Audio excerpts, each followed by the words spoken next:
Isaorantsika ilainary noho ny nanomezany andro vaovao antsika mianakavy indray amin'izao talata 7 jolay 2024 izao manantitra ny arabam-bampirarintso antsika mianakavy na ianao eto an-toerana na ianao any ampitan'ny ranomasina manaraka ny fandarana miara-manonja MBS Radio Mada amin'ity fotoana ity arabaina ianao tsy maty foamanaina na dia eo aza ny onjam-piainana izay tena enjana denjana amin'izao fotoana izao. Iaraka etontsika mandritra ny ora roa mahery anoany ka ao anatin'izay no irasantsika ny raharam-pirenena ary ao anatin'izany ihany koa no isiny ny famakafakana maro lafy ao anatin'ity fandarana ity faneo-kevitra isan-karazany ary famakafakana ireo zavatra izay amseho eto amin'ny firenena izay maro no ataontsika hoe tsy fantatra mazava tsara ny tena votoatiny fa mandeha fotsiny enoeny fa le tena finosiny tsy fantatsika beso-maro ka izany no ezahana resahana atao anatin'ity fandarana ity. Ny tony mahazatra moa zany dia misy ny mpisehatra eo ny namana faniry raha zafy manatamy mbola ho avy eo izy fefa ny andalana any dia eo ihany koa efa tazanao ny solombavambahoaka ny Madagasikara voafity tamin'ny alalany tiako Madagasikara tao amin'ny boribory tamin'ny faefatra ny député colonel Rambo manakambary izy manoloana ny toetra rahapirenena amin'izao fotoana izao. Fa raha ny hoe zavatra nanamarika ny 420 ora aloha zany dia teo aloha ny resaka fanadinana baccalauréat izay mbola ao anatiny tsara mihitsy ny mpiadina amin'izao fotoana izao andro faharoa ny anio nanomboka omaly izay fanadinana baccalauréat izay. Ny anisany hoe nitranga tamin'iny omaly iny dia nisy ny mpiadina izay nanao ny tsy fanao nandika lalàna ary eo le resaka hoe trisy le nitrisy zany dia anankiroa moa zany no tratra tamin'izay le anankiray zany dia hoe voatonga ny sujet dia nampiasa telefona portable dia ataony tao ilay sujet zany dia nalefa ny tany amin'ny olona ny ivelany manana telefona any ananiny dia inona nao an'le valiny dia avy eo hoe dia nalefa an'le olona fa nivelany indray tamin'ny alalan'le telefona dia hoe iny no nampiasain'ilay mpiadina zany dia tratra moa zany le mpiadina izay. Le anankiray indray dia misoloky le hoe misoloky dia tsy le tena mpiadina ny tonga tao fa olo-kafa mihitsy rehefa natao ny fanaraha-maso dia tratra zany ilay pisoloky dia mazava loatra fa tsy maintsy navoaka ny efitrano fanadinana ireo trisy sy nsoloky ireo dia mazava loatra tsy maintsy raisiny tompon'andraikitra tsy maintsy mpiarana ny lalàna izany ireo tompon'andraikitra isan-karazany kosa aloha zany amin'ny foibe-panadinana maro samihafa raha ny teto Antananarivo dia tena manao ny andraiky ny tsara mihitsy mba hampandeha an'izany fanadinana izany fa amin'ny ankapobeny aloha amin'ny ankapobeny dia misotra ao anatin'ny filaminana ny fanadinana baccalauréat ka ny teny moa zany dia hoe mirary hatrany ny mpanala fanadinana baccalauréat zany mba omby ao anatin'izany fanadinana izany ao anatin'ny fanarahana malagasy misafotofoto ary ny samy malagasy no fanenjana amin'izao fotoana izao. Ny samy malagasy iza le malagasy tenenio le malagasy tenenio dia ireo 70 isanjato izay miaina any ambanin'ny fahantrana zay zany averimberina foana zay fa ilay 10 isanjato izay fa manana ny ampy tsy mikitaba amin'izany izy na ho ataona ohatrinona ny vidin-dasantsy sy ny gazoaly eo na ho ataona ohatrinona ny freo mipanakarem-be koa moa tsy mandeha taxi be zany fa mba hoe fomba fiteny zany fa na ohatrinona ny sondro vidim-piainana ho an'ireo vitsy anisa dia milamina izy any amin'izay misy azy any fa ho an'ireo maro anisa 70 isanjato ny malagasy dia tena hoe tsy hita intsony izay sarangotana izay mihitsy ilay teny malagasy mahalaza azy tsy hita intsony izay isarangotana manoloana n'ilay sondro vidim-piainana vokatry ny hoe fikitihana fampiakarana ny vidin'ny solika izany zay aloha ny zavatra hita fa na mbola tsy niakatra zany viditsolika efa niakatra foana ny vidin'ny zavatra ilaina amin'ny fiainana andavanandro efa mpiry zany mitenenina teto ny sma ny ppn sy ny sisa vao maika moa niakatra le viditsolika dia io izy io fa dia io midangana io tsy misy zay tsy miakatra amin'izao fotoana zao fa ilay fa efa vidin'le malagasy kosa le malagasy efa mahantra dia tsy miova na miena mihitsy zany hoe le vola miditra tsy mitombo fa ny vola mivoaka dia mitombo hatrany hatrany ary io anie tsy resaka frais fotsiny tsy resaka ppn fotsiny fa amin'ny fiainana ray manontolo mihitsy ho an'ny mpanofa-trano mbola mandoha an'izany ny jiro ny rano hoan'izay mandoha an'izany be dia be ny famoaham-bola ao atokantrano ao zao ny fidiran'ny mpianatra vola daholo zany raha sendra misy marary vola daholo zany fa le vola hoentina miatrika an'ilay fiainana tsy mahofoka amin'izao fotoana zao zay aloha no mamitina no zava-misy eto amin'ny firenena ankehitriny ka ilazantsika hoe tsy hitan'ilay malagasy tsony izay isarangotana fa tena hoe efa enjana be ilay fiatrehana ny fiainana manoloana nyzay hoe sondrom-bidi-penana zay lay zava-misy tsy hitatsony zay isarangotana dia manoloana n'izay toejavatra zay ara dia tena hoe miantsoantso le vahoaka miantso vonjeo inona dikan'izany au secours ho an'izay mahiteny frantsay au secours zany zao alerte zany dikany daholo zany alerte au secours vonjeo zany no misy amin'izao fotoana zao zany hoe le izy zay le sary mipotra fa raha hoe itsina zany lay resaka de zay no madika azy hoe vonjeo izahay vonjeo fa tena hoe efa tsy hitatsony izay ale tsy hitatsony izay isarangotana zany hoe le fiainana amin'izao fotoana zao zany efa tena hoe loza miatra raha mirivotoza mantsy izy mbola misy le fampitandremana loza mitatao loza manambana loza mitatao loza miatra sy ohatran'izany fa ity fiainam-bahoaka ity efa loza efa miatra ity fa tsy hoe manambana fotsiny miatra satria maninona ny zaza lasa misy ny tsy afaka mianatra amin'io tao mpampianarana vaovao io tao mpianarana vaovao io 2022-2023 misy ny ankizy tsy afaka mianatra any amin'ny tokantrano any no ny tsy fampina eo amin'ny ray aman-dreny zany zao fa loza miatra zany ny fampianana ny sakafo hoanina ao atokantrano efa loza miatra zany ny fandehanana tongotra fa tsy fahaloavana frentsony efa loza miatra zany ny tsy fahaloavana hofantrano-tsony de roahan'ny tompotrano efa loza miatra zany ny tsy fahaloavana ny volan'ny jiramantsony de tapaka ny jiro efa loza miatra zany ny tsy fahafahana mividy fanafody intsony na de aretina tokony ho sitrana aza de maty le olona ary be deaibe efa loza miatra ihany ko zany zany hoe efa iainana zany lay loza amin'izao fotoana izao zay le fiperakrisy de miantso vonjeo le malagasy tsy hita intsony izay isarangotana dia manoloana zany toejavatra zany dia ny mpitondra moa zany tsy manadio tena foana ary zareo manadio tena foana ary zareo dia manilika ary zareo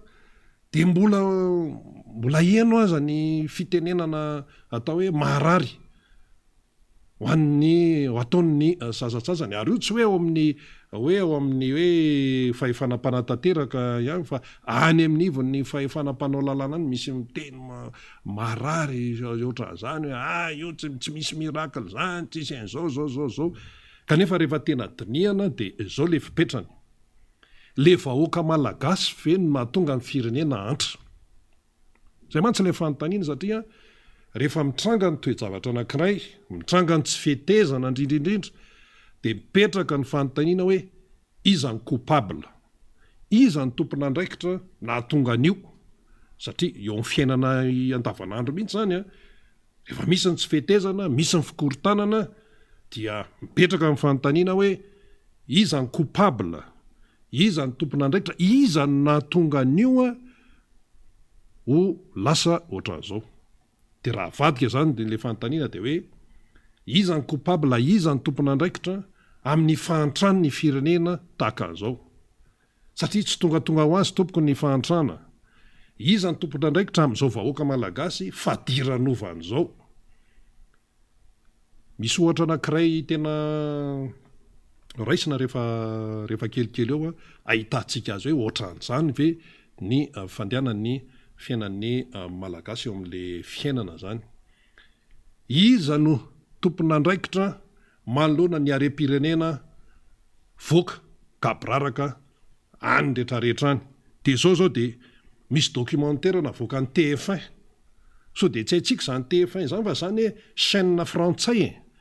ary chaîne voalohany TF1 misy ny 2 de misy ny 3 de misy ny betsaka ny rinany fa lizy TF1 zany hoe ny fanjakana frantsay ny volany vahoaka frantsay zany no mampiodina an'io chaîne io inona no teneny zareo documentaire navoaka zany chaîne voalohany ao frantsana ny TF1 hoe hoana filazany azy olo jereko tsara so miteniteny foana la route de l'or sale inona ny la route hoe ny lalana zany or volamena sale maloto ny dikan'le hoe sale de hoe reo volamena zany tsy mazava fa atsokosoko mandeha amin'ny lalana aiza ny lalana andehanan'ireo volamena atsokosoko ny avy amin'ny Madagasikara de naseho any teo reo le resaka le volamena le tratra le tao Afrika Atsimo iny fantatsika menakavy efa mataona zay raha io naseho an'ilay chaîne vahiny tao anatin'ilay documentaire le izy dia zany no zavatra mitranga de nisy an'ireo le voalohany tamin'ity raharaha ty de nandeha ny fitsarana tany Afrika Atsimo tany de naseho an'ny TF1 tao anatin'le documentaire zala zany le tsaraina tany zany no zavatra misy de mipetraka ny fanontaniana hoe fa inona no mahatonga an'izany ny resaka ady tany tsisy farany eto amin'ity fireneny ity hoe tany zay nisy ny colon de lasa misavoritaka teorina misy mahitahita sy ny sisa manjaka ny kolikoly manjaka ny fanaparam-pahefana manjaka ny fifangarony ny fahefana tsy mipetraka ny demokrasia manjaka ny zavatra tsy mety rehetrarehetra eto amin'ity fireneny ity de mipetraka le fanontaniana hoe inona daholo no mahatonga an'izany matoa zany mitranga dia misy antony ao dia rehefa tena jerenao zany le izy de hoe tena tsy fahaizana mihitsy ary eo ny tsy fitiavana ny tanindrazana fa tia tena raha vao misy zavatra hoe tsy mandeha amin'ny laoniny zany eto amin'le firenena tsona hoe Repoblika Madagasikara de tazana ny fitiavatena de ny ihany raha vao misy zavatra kely de 4% ena amin'io za tsy anao amin'io raha vao tsy miditra amin'io raha ny amin'ny resaka fandrarana zany tsy miditra amin'io raha vao tsy zao raha vao zao fa le aiza le fitiavatanindrazana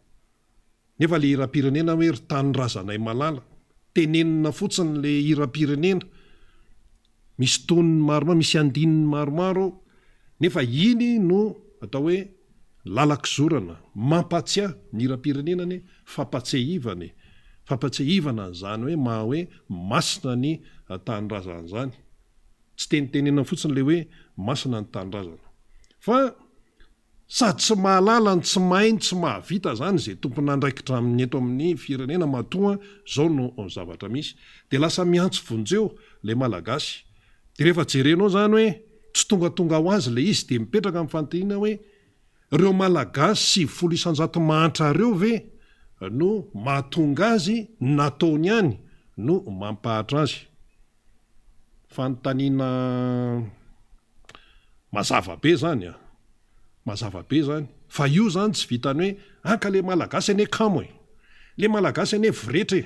le malagasy ane tsy azo atoro fa ny mifanohatra amin'izany tompoko ny tena marina raha ohatra ka mahafantatra ny tokony atao no mpitondra raha eo satria misy mpitondra de misy noentina lay vahoaka zany noentina de misy ato ny mpitondra ary le mpitondra karamainy lay vahoaka ka rehefa jerenao zany le izy tsy avy am'le vahoaka mihitsy no mahatonga ny fahavoazana fa le vahoaka aza no iatreaikan'lay tsy fahaizana mitantana ny tsy fahalalana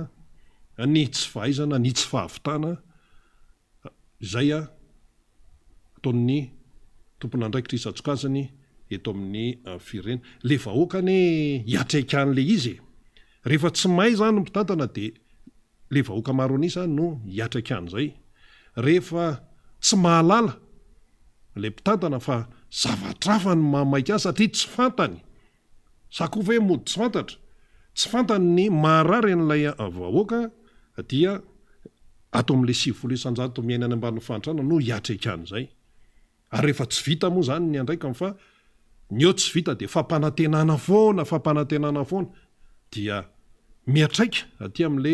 vahoaka ihany ko zay de zao zany zao ny vokany miatraika any am'le maro anisa